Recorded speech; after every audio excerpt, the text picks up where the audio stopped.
somebody who is committed to becoming the best version of himself at all times.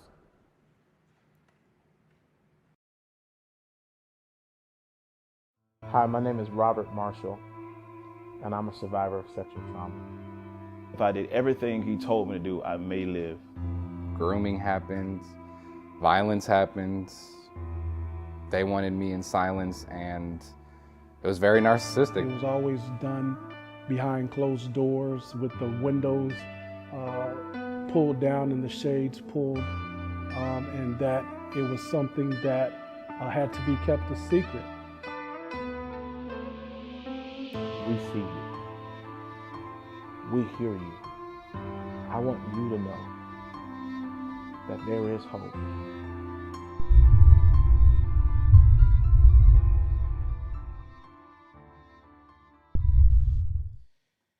Yo, what's up, family? This is your boy Robert Marshall. Listen, we are back. Yo, we are back. Tell your mama, tell your daddy, go get Pookie and them, go tell uncle. Yo, we are now entering season 3 of the I Am Man podcast. Yo, it has been a minute, but I am so excited that I am here with y'all again.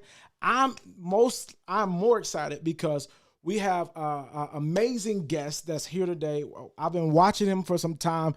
He's shaking, he's moving, he's doing amazing things. And I'm shocked he said yes to even be on the show today. So it is a good opener to have him here. But before I bring him on, y'all see me rocking the Panama hat today. Listen, this is day 1 of the I Am Man podcast, season 3. It's been a while, but it would be remiss if we didn't take a moment to honor my mentor, my spiritual mother. She's no longer here with us. Man, I get emotional just talking about her. But I honor the life of my late spiritual mother, Dr. Giselle Ray Lindley. She was an amazing woman, and I want to just share this clip with you about her really quick. All right, y'all rocking with me? Let's go. When you don't forgive and you're walking around with all this bitterness from you, within you, walking away from your past trauma, you'll begin to bleed on people that never even cut you. Have anybody ever experienced that? I said, if you don't allow God to heal you, you'll be walking around bleeding on people that never even cut you, taking out on people that's trying to love you. We have to know how to allow God to heal us and how to allow God to cause us to walk in forgiveness so that we can walk around healed and free. I want to say this, that sometimes we don't know how to receive that love, number one, because we don't feel like we deserve it. Amen. The love of God is something that I could not earn. This love is something that I tried to sabotage.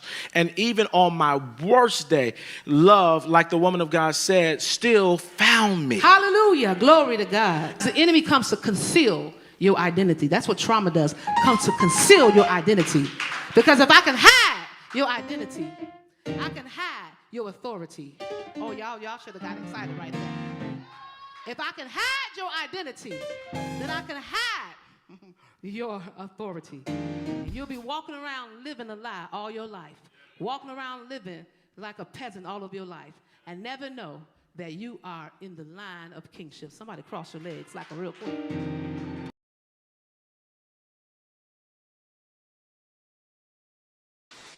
Yo, I wanted to honor her. Listen, she was amazing. She was a mogul. And I honestly would not be doing this show without her. So I just wanted to take a moment and honor her. Pastor G, we love you. And so listen, she was dropping some nuggets. And so tonight, as we kick off the podcast, as we start our new episode, our new season, listen, I don't even want to prolong. I want to bring this amazing man that's literally, I've known him to pastor. I've known him now. He's in movies. He's doing TV. He's doing all types of stuff. And I'm really excited about him being here because beyond all of that, he's been very transparent about his journey to the top. A lot of times when you see people or successful people, you often don't hear their story. You see them like pow, and it's like, here you go. But we've seen him grow. We've seen him prosper. We've seen him at lows. We've seen him at highs, and we've seen him get back up again. And I think that that's somebody worth listening to. Listen, a great man once told me it's easy to do some amazing things over short periods of time, but it's even more amazing to do amazing things over long periods of time. And listen, I'm excited. I'm going to bring him on, no other than Adrian. Yo, what's up, Adrian Davis? What's up, man? You on here? I think you mute. Oh, did I mute you or did you mute you? Did I mute you? How did I mute you? The blood. We was all good. We were all good. I didn't mute him because ain't no way.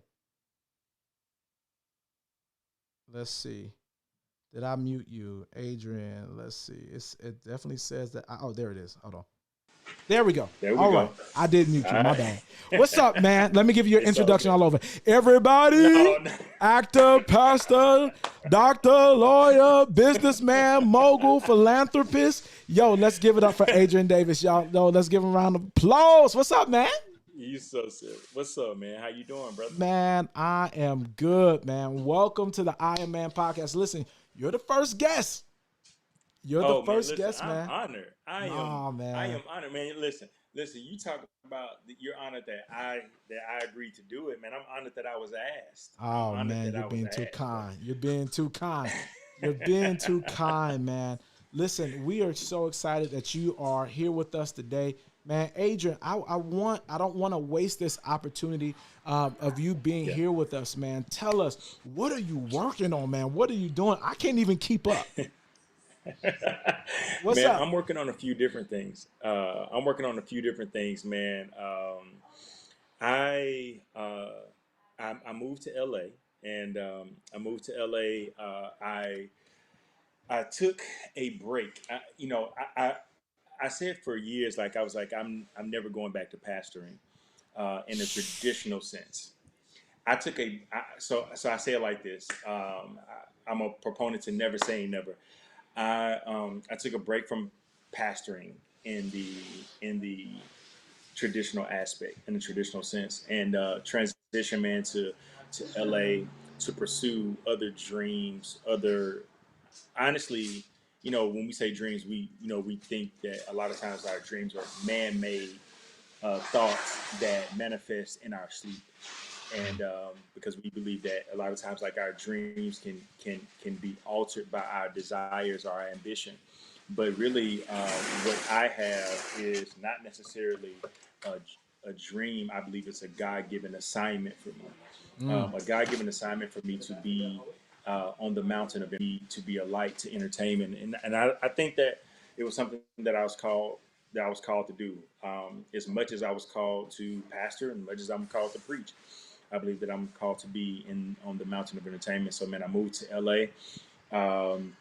My first, so I did a short film. I produced a short film that now is we're in right now. We're in the run for official nomination for an Oscar. Yo, let's go. And so yeah, Oh, they're gonna be man. mad So our about that short one. film. They're gonna be mad about that one, man. Yeah, man. So we're in the running for that.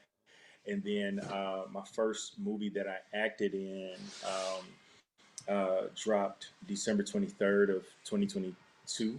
So that's out right now. We're still number one, the most viewed movie right now on Tubi. What? So we're still number one. Yeah, called The Stepmother 2. Let's go. I play a detective. And so, man, just doing that. And then I got another movie dropping quarter number one that I'm in. I play an attorney in this another movie called Still Here. So, man, yeah, we just working, man, just working. And I think that what I think for a lot of us, bro, and if I'm honest on this interview, that a lot of people in church and a lot of people within the confinements of being called and being ordained by God, I think a lot of times we get so comfortable in operating within the confinements of church and being gifted in that particular area, that God is calling us to do other things, but we are afraid to try, because what is probably our greatest hindrance to doing something different is that we're afraid to be bad at something temporarily.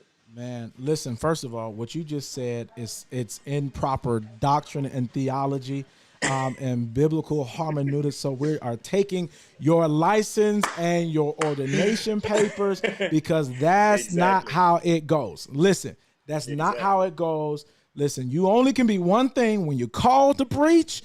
The only thing you better tune up. Listen, and you can tune up really well, bro. Listen, what do you mean you're doing something else? You can't do that. What? You can't do that. You can't do that. You can't do that, man. You out here, man. What if they ask you? That's not supposed to happen. Listen, what if they ask you to take your shirt off? What you gonna do? What you gonna do?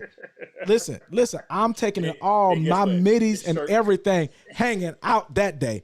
Listen, we gonna go collect the wealth of the listen. Somebody gonna make a whole thing out of that. Listen, the wealth of the wicked. Listen, I'm honoring Pastor G tonight, and she would say, "Yo, the wealth of the wicked is laid up for the righteous." When is the transfer happening? The transfer can't happen because you're telling church all the time.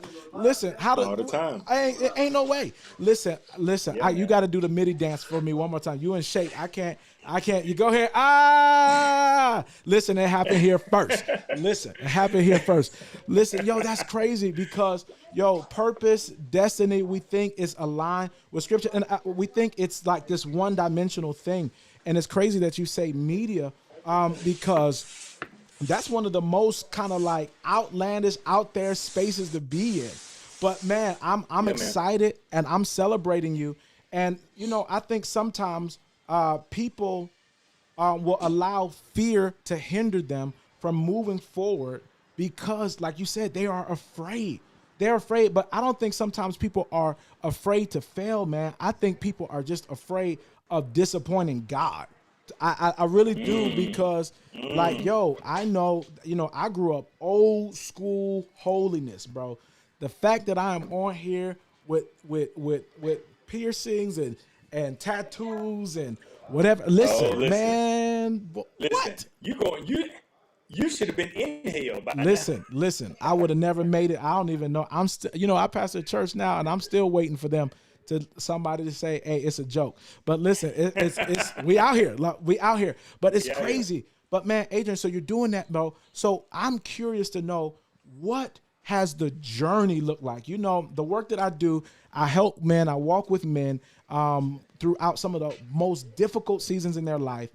Specifically, you know, adverse childhood, traumatic life experience, especially sexual traumatic experiences. Man, I'm curious to know, man, what has been your journey?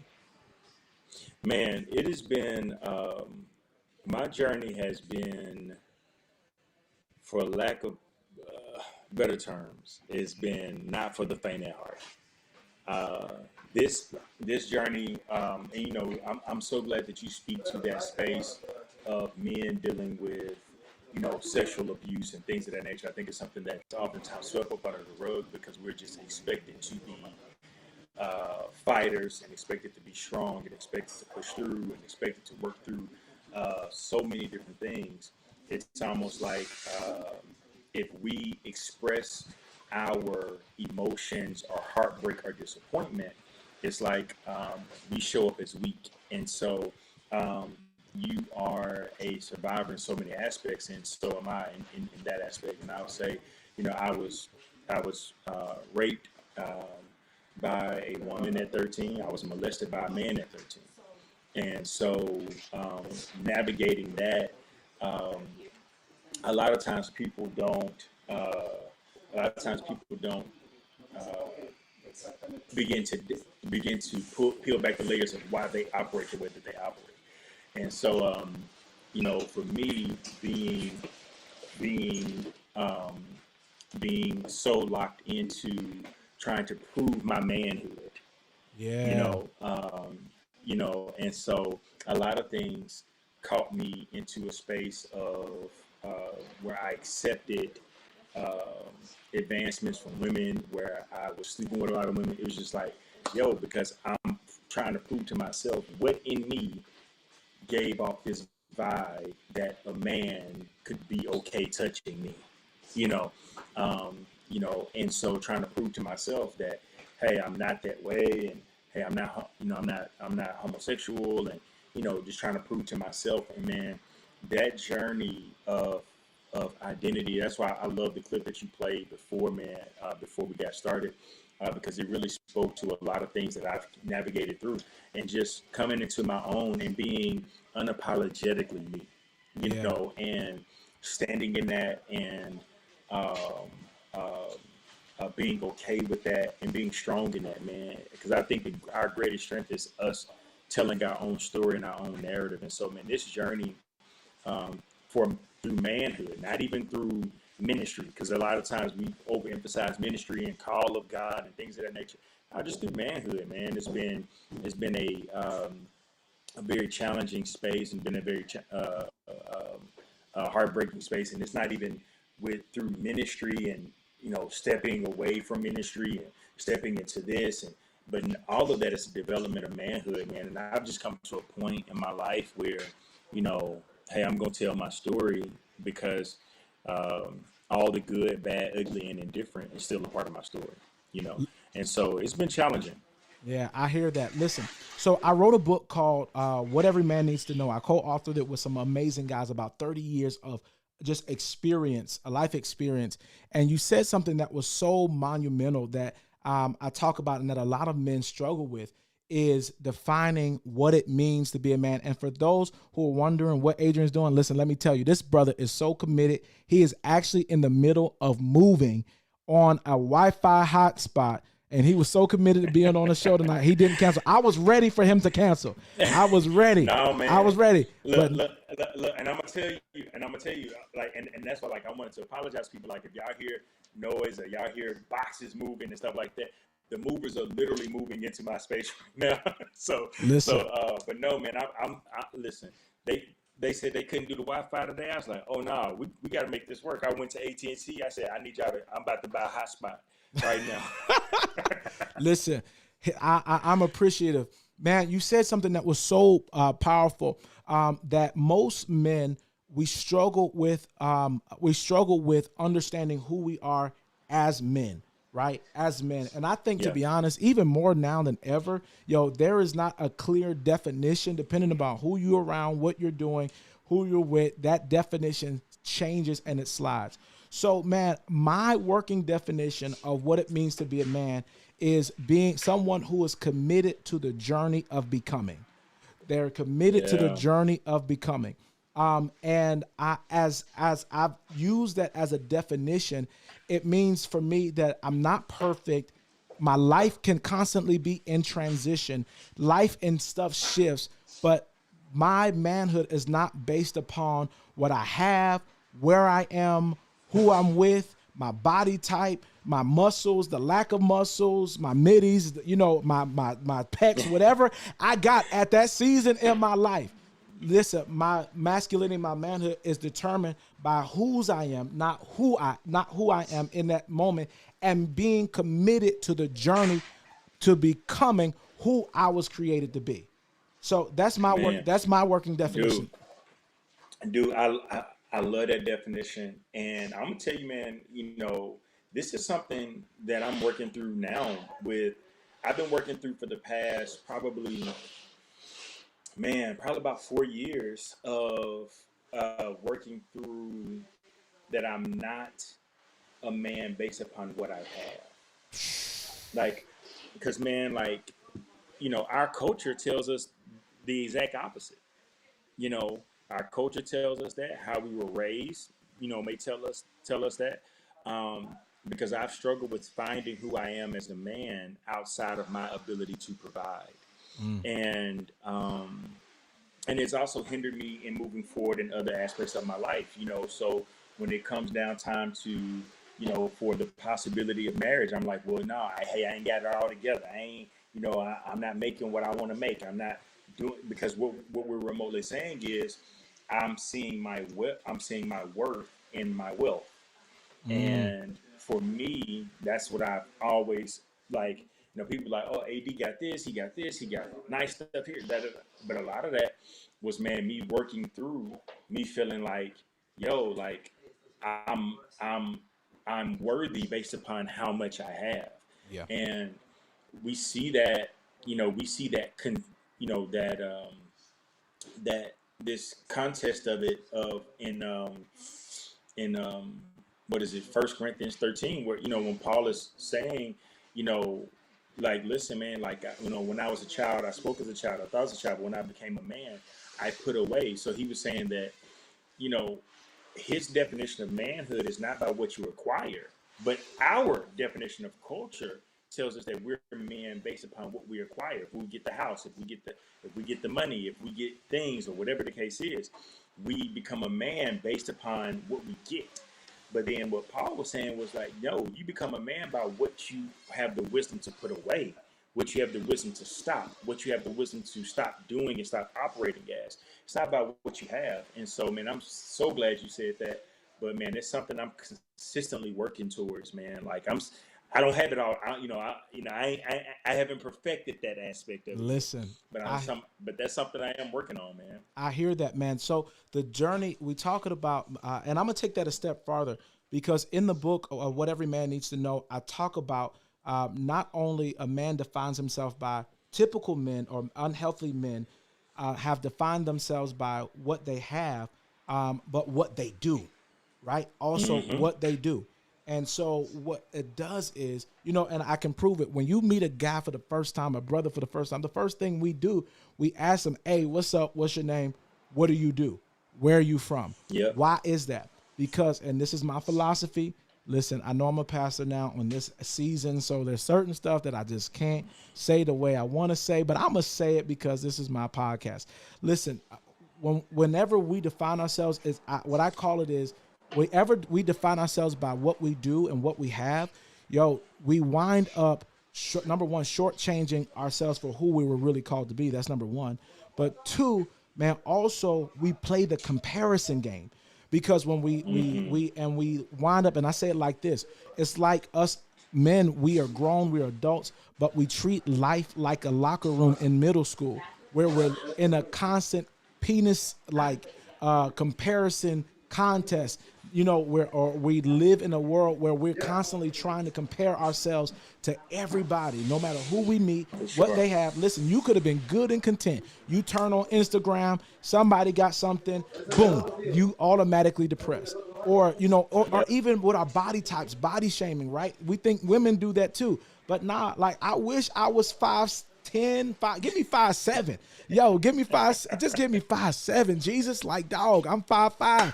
Man, I'm 5'5", man. I just need to be 5'7", man. But listen, I had to learn to love who I am as I am, and understanding that is enough. Adrian Davis, you are enough. Without the car, without the Emmy, without the awards, without the accolades. Yo, what does it, when you hear that, what does that ring in your heart, your spirit, your mind? Like, man, it's a place of affirmation of the growth journey that I've been on. You know what I'm saying? And it's affirming and I think we need to be at a place to where we say this to men often. And it not be funny, or be weird if we tell another man, hey bro, you enough, man. That within itself is affirming that, because I think a lot of times, man, we are, especially for men, we're chasing ghosts. And what I mean by that is that we're chasing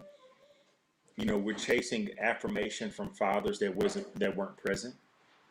We're chasing affirmation from past relationships that went awry, or we're trying to fight those word curses that were said to us, and so forth and so on. And so we're doing, a lot of times, our ambition can become very jaded or very polluted, because our ambition is drenched in trying to perform and being at a place of, how well can I do this so other people will accept me and love me and wrap their arms around me and tell me I'm doing a good job.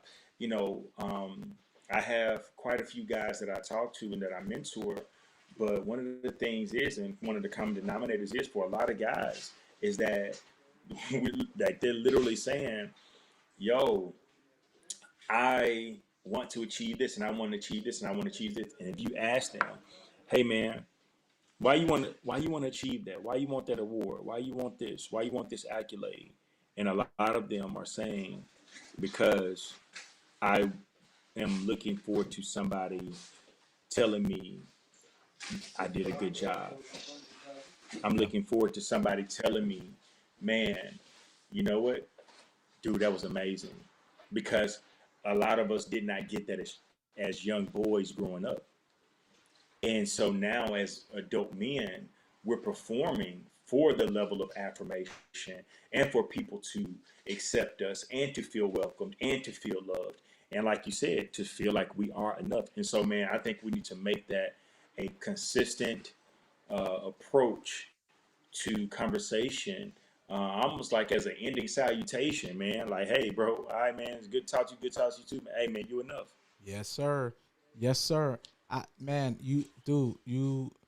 say this all the time, and especially in urban communities, yo, we are praised. Like I say this all the time in one of the book Echoes I wrote. I talk about that when a man doesn't know who he is, right? He defines himself by what he has, what he does. But at the same time, Adrian, we find our worth in performance. And the only thing that we are allowed to do is to perform. And we become like dancing monkeys. And I hate to say it like that. I think I can say it. I'm a black man, so I can say it. Listen, we find ourselves dancing and performing, but we wind up performing, in basketball, in football, in soccer, but also in the bedroom. Like you are constantly trying to please. And let me, I know this is the I Am Man podcast, but let me help some of the ladies in here. Listen, a man will have sex with you, he will have sex with you and not be intimate with you because he is more, sometimes there is such a hole in his soul and a need for affirmation. He will give you the best sex you ever had just to hear you say you were the best. That was the best. Yep. And he still not be connected to you. Listen, he's not connected to you. And let me tell you why. Let me, and I had to say that for the women, but let me switch it back for the brothers. Sometimes men can have a hard time, and especially men who have gone through traumatic life experiences, sometimes have a hard time committing and being intimate, because sometimes intimacy hurts. And most of the times they have been discipled in dysfunction. And so all they know is performing. All they know, they're looking for someone. They're looking for that mother to love them unconditionally. They're looking for that woman or that person, that individual, to say that they're everything and that they can lean and that they can depend on. And oftentimes that their mates, their significant others, are the people who wind up getting the shortest sticks. So listen, my sis, he didn't marry you. He can make you holler and make you, make your twirls twirl, but he can't commit because intimacy hurts. Man, Adrian, man, you Intimacy requires a thing, man, that we as men we run from, and it's called vulnerability. And especially if we have been vulnerable in other places, and that vulnerability be used against us as a weapon. So at times, I tell people this, man, like for men, we're naturally physically stronger than women. We're just naturally physically stronger than women. We God created us broader shoulders. Our muscle mass is different. Our ability to physically be stronger than women. We're just created that way. But women's mouths are stronger than anything that we can even imagine. We can lift 400 pounds, but she can say that one word that'll make that man that can lift 400 pounds crumble up under the words that she chose to say, because her words are that much stronger. And this is the reason why a woman can tear a man down and a man cannot rebound from certain things that were said. And then she'd be like, well, hey, you strong, you got it, da da da da da. But you can say the right thing and it'll tear that man all the way to smithereens because their words are just wired to mean so much more. Adrian, so have you ever been torn down? Oh man, yes. Oh, Yeah. this is exclusive. Let's go. Let's go here. Let's go. Let's Yeah, go. What's let's up? go. Let's talk Yeah. about it. Yeah, man. Let. Definitely, man. I've been torn down privately. I've been torn down publicly. And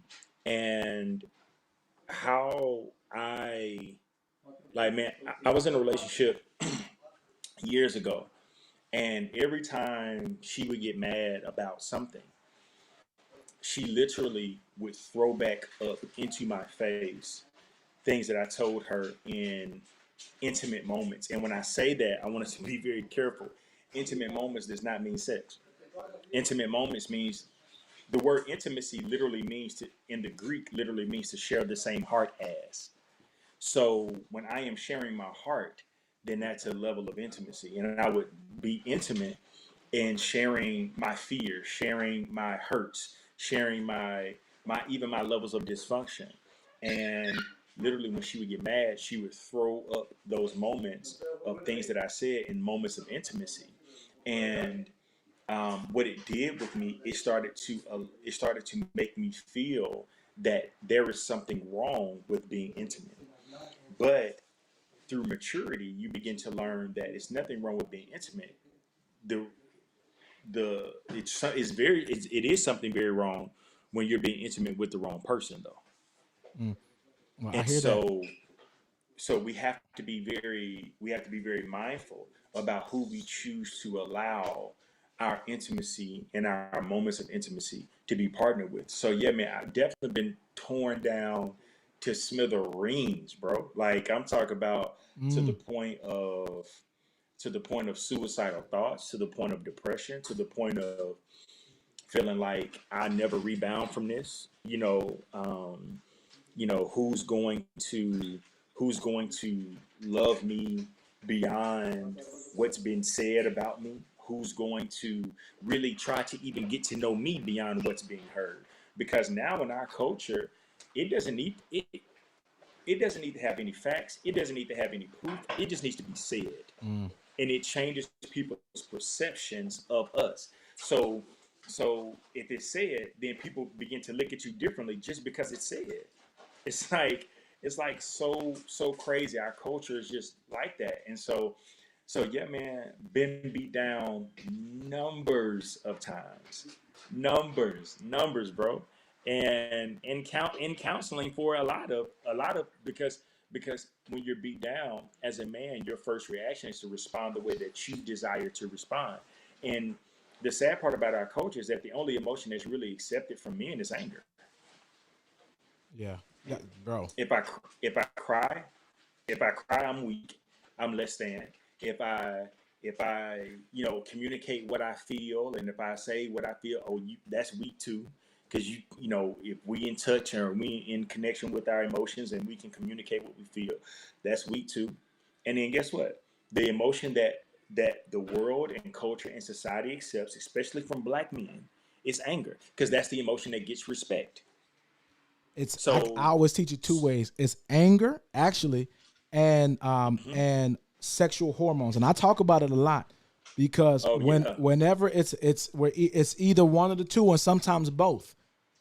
And the reason why I say that is because both of those things ultimately can be to the detriment of that man.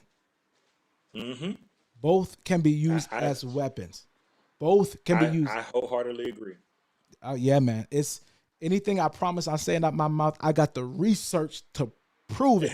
You ain't talking to no dummy. Listen, yo, it's the truth because and I talk about the oversight, like in history, regardless if you're a brown or black, anger was used to fuel and build the economy of America.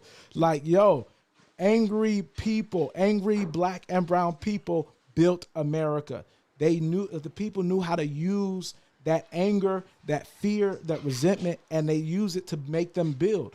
But also they use them sexually. Like there was most people don't talk about, and I talk about this because sexual trauma is my thing, but we don't ever talk about the exploitation, the sexual exploitation of men of color, not just in America, but also around the world.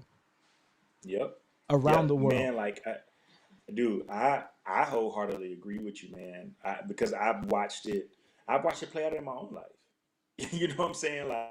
Like I literally was talking to one of my mentees today. You know, he's older than me, but we were talking today, and I was just telling him, like, it's so crazy that that I was molested by a man at 13. That is the closest to any homosexual act or whatever the case is. That's just, homosexuality has just not been my struggle.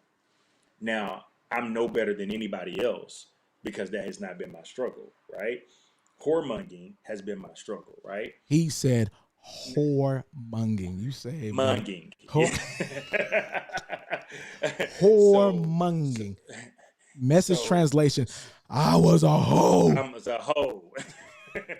So the thing is, I'm no better than anybody else. But one of the things that bothered me is that when a woman is saying, "Hey, I want to have sex with you. Hey, I want to have sex with you," and you're like, "No, I ain't on that right now. I ain't on that right now." It's so crazy that my sexuality was in question because I did not. Then if I did, and I still didn't give you everything that you wanted from a level of intimacy, now I'm I'm a hoe. So either I do, and then I don't give you everything that you want, that you thought was going to change my mind after you gave me sex, then I become a hoe. Or if I say no, I'm not, and I practice some discipline, and I say no, I'm not doing that, then now my sexuality is in question. So now you force me to be like, okay, well, I had sex with you, but then if I don't give you everything else that comes along with that, then I'm still going to be looked at in the negative light. So it kind of tells me that it takes away the man's right to choose. Well, so what we become saying? a prisoner. So we become a prisoner. We become a prisoner to whatever your mate wants in that moment, because we're in a culture now where nobody cares about the rebuttal. Like, here's what I realize is that a lot of times men, we're not the first to speak up about certain things. Not at all. We're not the first to, because that's just not how we're not even wired to communicate. Our communication has been off for whatever. Like, so we're not, and our culture automatically says that whoever I heard it from first is the victim. Not understanding that majority of people that are manipulators, they want to get out the story first to give you a perspective, so that by the time you hear something else, you have already decided what you were going to decide by the time you heard it. So our culture tells us that, like, the first person to speak it is the victim, and that's not always true. And so I think that, and so then it triggers a man. If the man does not talk, or if the man is not like that, or whatever the case is, then by the time the man speaks out, he's speaking out of a place of anger. And then it's like, we love to see an angry black man. We love to see a black man act a fool on social media. We love to see a black man cry and be in memes and so forth and so on. We love to see that because we will kill them for doing all of that. But then also at the same time, we talk about how black men don't open up and they're not emotionally available. But no, every time we do open up and every time we do communicate and every time we do share, then it's made a mockery of. So as a culture, we can't decide what we want from the black man. And then as black men, we don't know. We like, well, what do I do? like Like what do I do in this joint? I don't know. What like I'm in a lose-lose. Mm, man, So it I just becomes one of those things, bro. man, I have a question, and you don't have to answer this question if you don't want to, but man, um, so it's not oblivious. You know, you've had a lot of media coverage over the years about a lot of different things, right? Yeah, for And sure. you're still here, you're still alive, you're still doing some stuff that you've gone through. I'm like, yo, I'm like, yo, some people have killed themselves over, right, because of the level of Hmm. scandal, right? But um, Hmm. man, what's the worst thing that's ever been said about you? Man, probably one. Well, man, I don't. Probably the worst was that to. It's probably two things. One, that I would steal from people. Mm, Like, like, like, to me, um, that was probably one of the worst things, man. That like that within itself, like with people saying like, oh yeah, like he swindled people out of money or he stole money. To me that like because when I was pastoring, people labeled me as the most generous pastor that they've ever encountered. Like every Sunday, my offering we would give to people that didn't have, so they can eat that day or buy groceries. Like they did a whole news article on me, calling me the pastor of generosity, and I gave away 5 cars of Christmas, and you know, like and really, man, it just goes to show. And it was like some of the same people that were at my church that would stand in line to get money, that would, were the same ones on social media bashing me. Like that.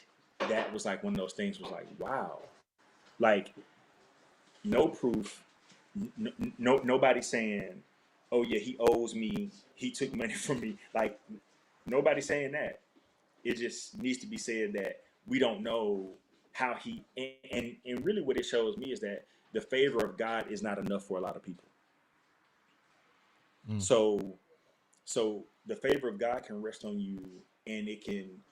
We only understand the favor of God when it comes to people that we like, or when it comes to ourselves. So when God blesses us or people that we cool with, then we like, oh, that's the favor of God, favor of the Lord. Just but when it comes to other people, we don't know how to comprehend that. Like, what Yeah, did I they got a do couple of to, them. I got a couple of them. like what did they do to get that? They had to been doing something wrong to get that. And really, what you're saying is it hasn't happened for you, so therefore you don't understand it. Yeah, So so that probably was man, that tore me down. Like the I've heard, oh well, he must be like I don't get it, because on one hand I'm the biggest hoe in America, then on the other hand they saying, oh well, he must be gay. I don't get how, you know obviously I just have no I have I just do whatever at that point. Like, and some stuff is just comical to me because people can just say whatever. Like say whatever.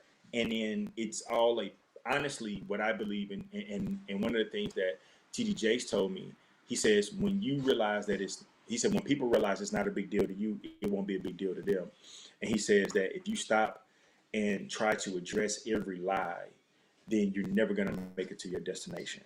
He said you just have to just allow people to build whatever narrative they want to build. And he said, I know that hurts, but also at the same time, you have to allow people to be people. And so that hurt. And then when people, call me selfish or whatever the case is, I mean, I got some selfish ways, but say that again, brother. He but said I got some I selfish said, way. I got some. I think that's just natural. Like I got selfish ways for sure. Like when it comes to certain things, yeah, we could say that. But you know, I was just taken back, bro. Like like this last wave of stuff, um, man, like really put me in a real dark spot. Really put me in. And then I had some people because what dude, I've been pastoring, have been pastoring since 2011, and I literally put out videos. It's bukus and bukus and bukus of videos of me preaching, of me teaching, and so forth and so on. And it's so crazy that I pastored for 10 years. I pastored for 10 years, no scandal. Pastored for 10 years, no public scrutiny, no none of that. And then put up videos and put up videos and put up videos. And now when you search my name, it's not the giving of the way. It's not the giving away of cars. It's not the the over the over 2,000 people that I baptized in those 10 years. It's now the negative narrative that pops up. And I'm like, I spent years, you know, like building credibility with my name, and it can be taken out by one malicious act. And it's so crazy because, I'm not here to, talk about nobody or whatever the case is, but it's so crazy that one of the people that, attacked me, did the video, blah, blah, blah, literally before that, when we were friends, literally was saying, like, I searched your name, I can't find nothing bad on you. Like nothing. Everybody love Pastor AD. Everybody love, and it was like, yeah, ain't nothing bad, but let me create it. Yeah. And it was like, wow. But what I realized, I think that was probably the most hurtful thing. But even in that being said, that didn't hurt. What hurt was the people that I had done life with for years entertain it. That was the thing.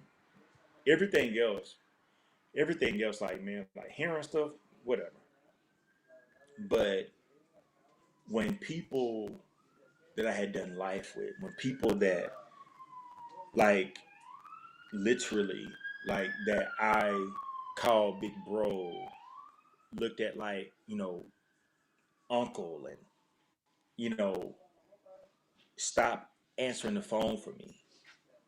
Like, literally, bro, like, I had just started back, like, walking back into preaching, and did a video of me like going back to church and, being on the stage. It was like the week before.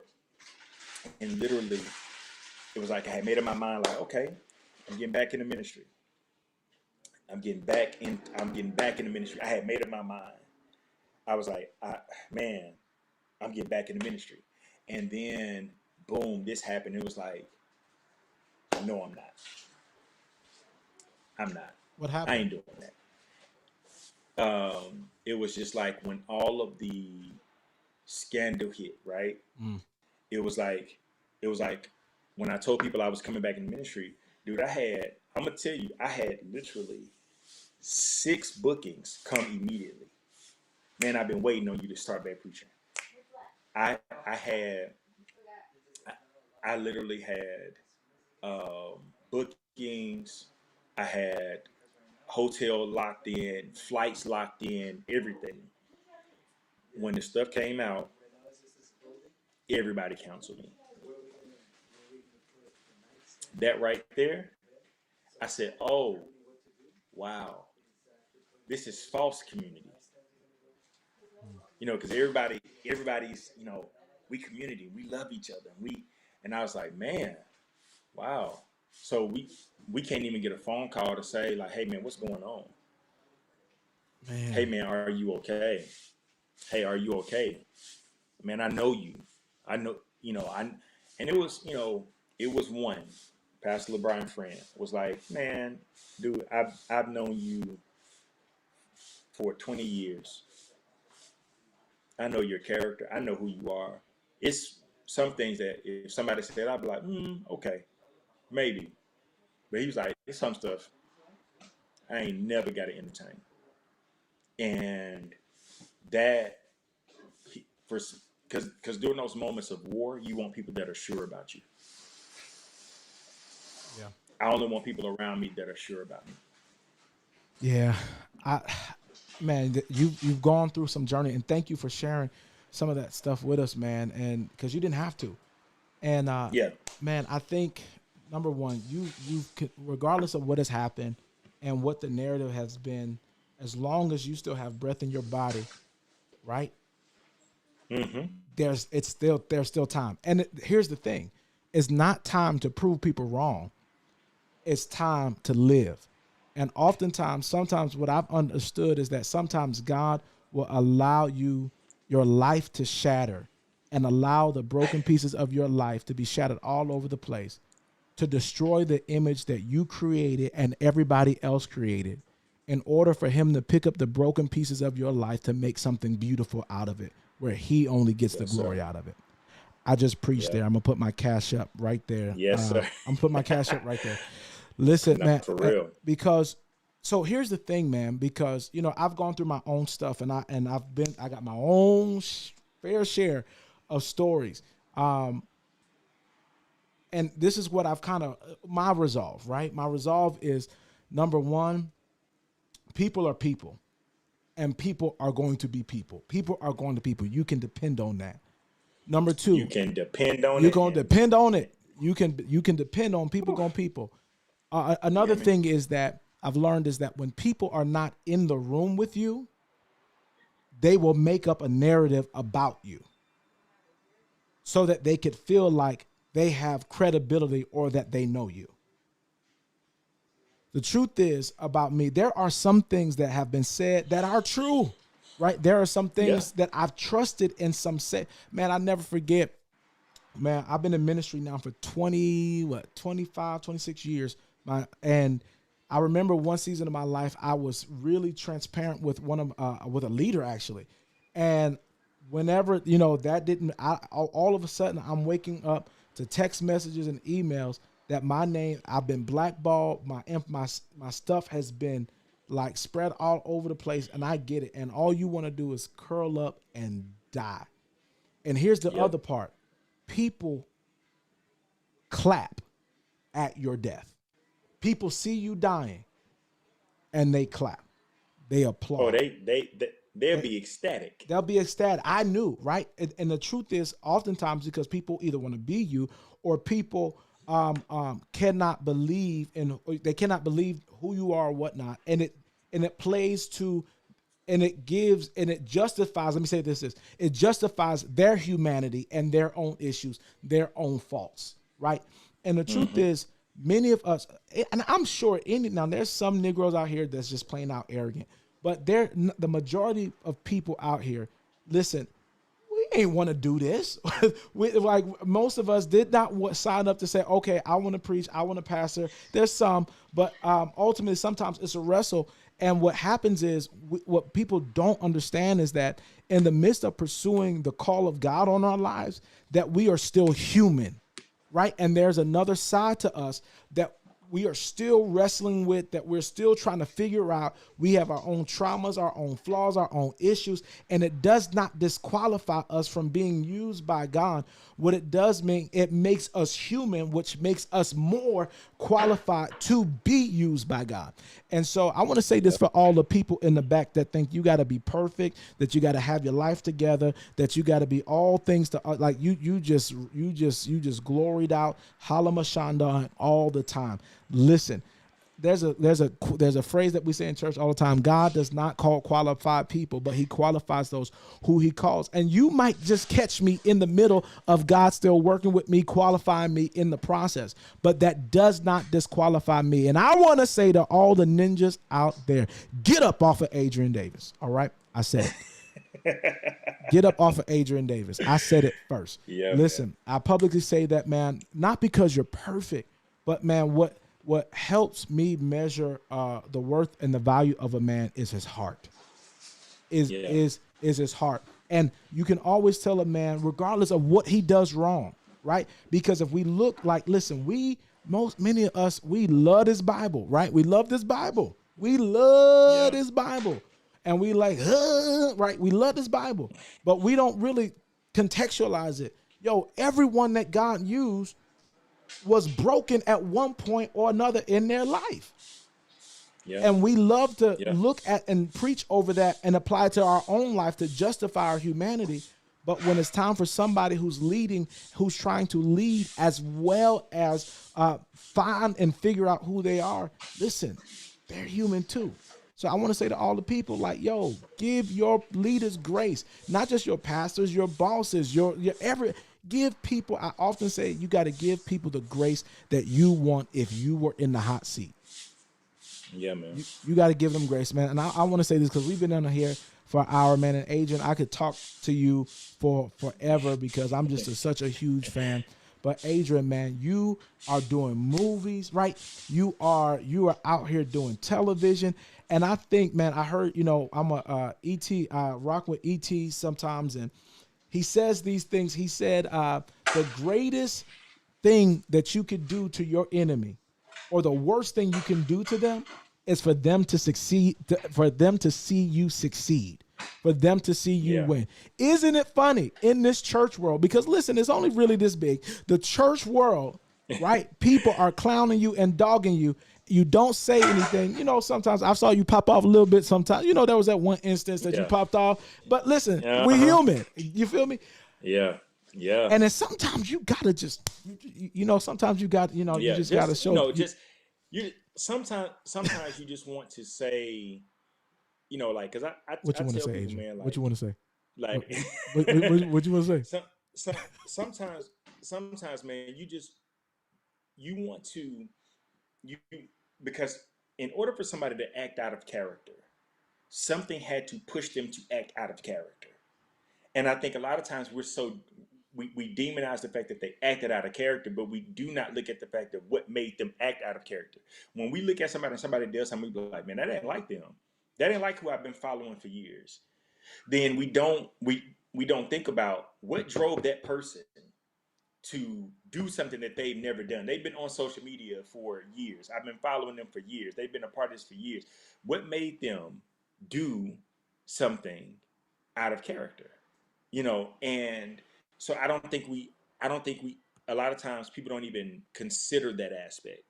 And so, man, for me, I'm looking at it like, whenever somebody operates out of something that they have not done before, whenever they feel the need to do something that they have not done before, something has drove them to a point where they feel like this is something that I need to do. And a lot of times it ain't even about the other person, it's about them. Mm-hmm. It's about them. And so because, man, like, for a while, man, I'm just tired of the consistent attack, and so at some point you feel like, yo, like, I gotta speak up for me because ain't nobody else speaking up for me. Adrian, what does that feel like? And what does that feel man, like? Come on. Dude, if it feels like it feels like you're at a place of extreme loneliness and abandonment. You feel like, all right, there is nothing that can be done. There's nothing that can be said. And you especially when you've advocated for people. and That part. and you're like, dang. So when you was going through, I knew you. I spoke up for you. I had your back. Yeah. Listen, he had my back. And now he's gone. But I think the thought that he was going to finish with is like, yo, it's one thing. It's one of the issues of being in the forefront sometimes is that when you he back.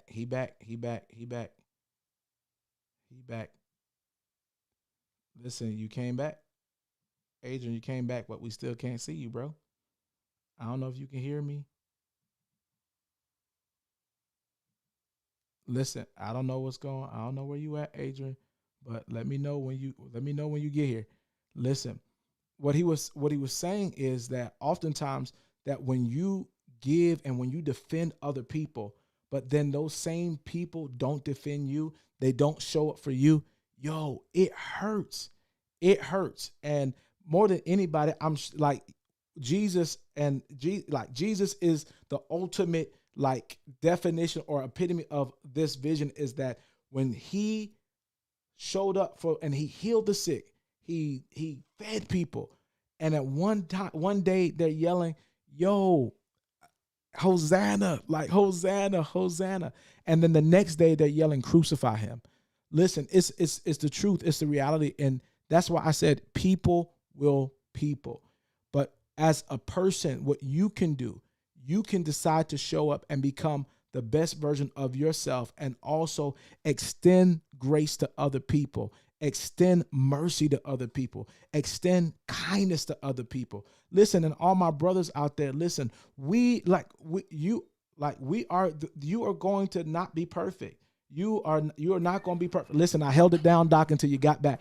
Listen, Yes, sir. Had to come back. you're not going to be perfect. And I was telling them, man, I was telling the people that it hurts when you are there for people, when you extend grace to people, when you extend mercy to people, and when you know people are dead wrong, but then you still put your name out to cover them. And when it's time for you, people just letting you out here just walk naked, right? Booty naked. You just Man, you just and here's the thing too, bro. You stick your neck out for people you knew that was wrong, and then you can be right. You will be right, and they still won't say nothing. yeah, man. And I'm just at a point, man, where like I said earlier, man, like like when you're in war, man, you want people that are sure about you. And for me, man, I'm just,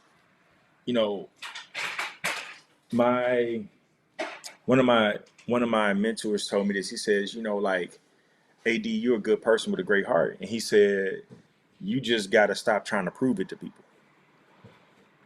Like you're trying to prove everybody, like trying to prove to everybody, well, hey, I'm not what you heard. I'm not what you heard. Or he was like, and if they heard whatever, like, so what? He was like, it just is what it is. You just got to live in the fact of who you are and who we know you to be. And, stop trying to get people to see that side. It just is what it is. Man, I want to add this to what you said. And it's a powerful phrase. You said, when you are in war, you have to be sure. When you're in war, you have to have people around you who are sure of who you are, right? Essentially. Yeah. But what I want to take this a step farther. When you are in war, more than other people knowing or being sure about you, when you're in war, you want to be sure about you.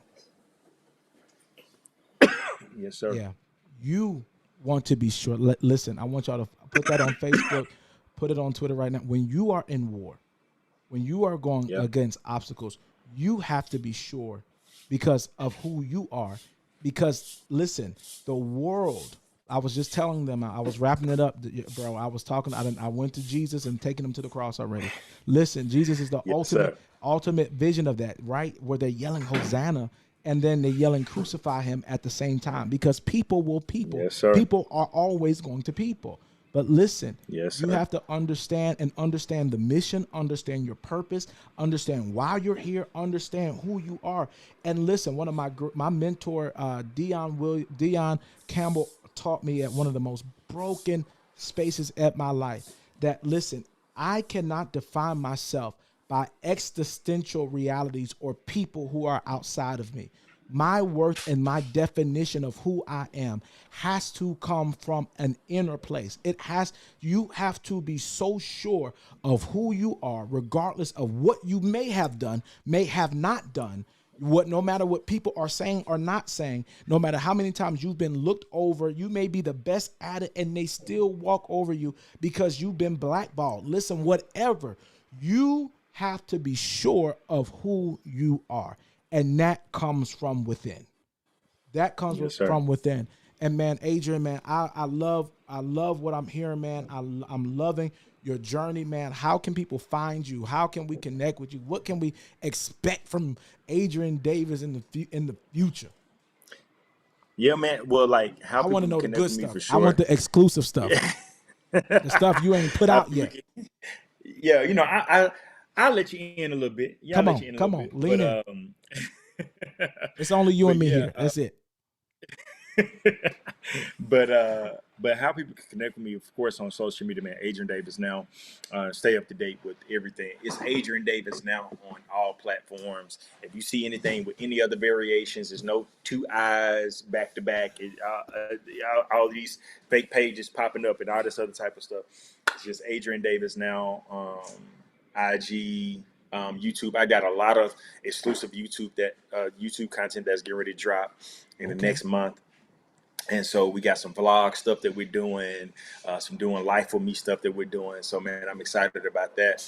But man, coming out this month, I got, like I said, this quarter, should I say, there is a movie that I'm in. It's called Still Here, where I play an attorney. That's dropping. Then also, we got we got something that's in the works, man. I've been working on this passion project for a while about my documentary with systemic racism in the field of education for Black boys. Let's go. And so a lot of people like, man, why is it taking so long? But people don't understand film. They don't understand TV. They don't understand, like, man, like stuff can sit in the can for years. Like, you know what I'm saying? For years, man, because, you know, it's a money thing. And it's a money thing. And it's also like a production aspect, you know, like, so I've had a few major platforms want to buy Brilliant Boy from me. But they want to buy it, but then they want to produce it their way. And I just refuse to have our Black boys being painted in a hostile, uncontrolling, rude, you know, consistently angry light. I just refuse to do it. And I know, so if it's going to require me to do it on my own, I'm doing it on my own. And so I've been funding it myself. And so we're still working on that project. How much have you invested in it? Right now, $42,000. Yeah. Yeah. This thus far. And like, And when that's still people on see the, that's still on the cheap side. Oh, that's still on the cheap side. Trust me. Believe That's me. still on the cheap side, bro. I know. I'm working on a documentary yeah. myself. I'm about 100K man, in. I'm telling you. Yes, sir. You see what I'm saying? Like, and people don't understand that. People think it goes from idea to creation. It's like, no, like it takes so much for even people to be interested to even try to bite the bait of what you, and then you want to make sure it's the right bite. You know what I'm saying? Like, you know, there's a streaming platform that we all watch that was like, hey, we want that, but we want to be able to, we want you to sign over the rights to it, and we want to be able to produce it the way we want to. And I said, well, let me see the first treatment. You guys create a treatment. Let me see it. And they sent it over, and it was all about the Black angry little boy that doesn't have a father, that lives in the projects. No, fam. Because we walk through adversity and we deal with adversity and things of that nature, and our reality is our reality. But a lot of times we don't have to continue to publicize and put that out in the world for the world to continue to dissect, you know, why Black men are turning out the way they turning out type of situation. I just refuse to do it, man. So so I got that, you know, I got a few things that are gearing up towards that. Got another movie that we're praying kind of, you know, it comes through that I'm working on. I can't say that aspect because of legal issue, you know, legal things. If J-Lo is in the movie, just get a signature for me. Just get it. Listen, I'm saved and I'm married, happily married. Fine. Listen. Listen, I'm very respectful of my wife. Listen, very respectful. I've been married for 10 years. And I just looked at J-Lo and I'd be like, I'm like, babe, hey, you know, you just got to put it out there. Hey, ain't she beautiful? My wife be like, yeah, bro, she beautiful. Like, listen, she just gorgeous. Listen, she just But glistens. I got you, bro. Listen, I remember got you, my bro. name. If ever those paths cross, I got you. Listen. Maybe I need to prophesy you there. Lift up your Yes, hand. Lift up come your on, hands. Let's do it. Come on. Listen. You was giving middies in the beginning. Now you're lifting up your hands in worship. Listen. Exactly. Listen, let's go. Only on my show. But listen, man, I'm so excited that you're here. I'm so grateful that you have made time to be here. Listen, y'all, this is your boy. This is Adrian Davis now. Yo, I'm excited for what God is going to do in your life. Listen, and as you continue to journey to wholeness, as you continue to figure out what this is going to look like, yo, listen, we'll always be glad to have you at Transformation Church, right here in Chicago. Listen, I'm so excited. I'm so excited, man. But anyway, y'all, I want y'all to connect with me. Hey, listen, this is the first show, so I'm still working some stuff out. Can y'all hear that? Or is that just me? Yeah. Y'all hear I that? can hear it. Perfect. Oh, we in here. Listen, I'm so excited, y'all. Thank you for so much for tuning into the I Am Man podcast. This is your boy, Robert Marshall. Listen, follow me on Instagram, all social media platforms at Robert H. Marshall Jr. Robert H. Marshall Jr. Listen, don't stop. Let's go. Live on purpose, in purpose. Peace out.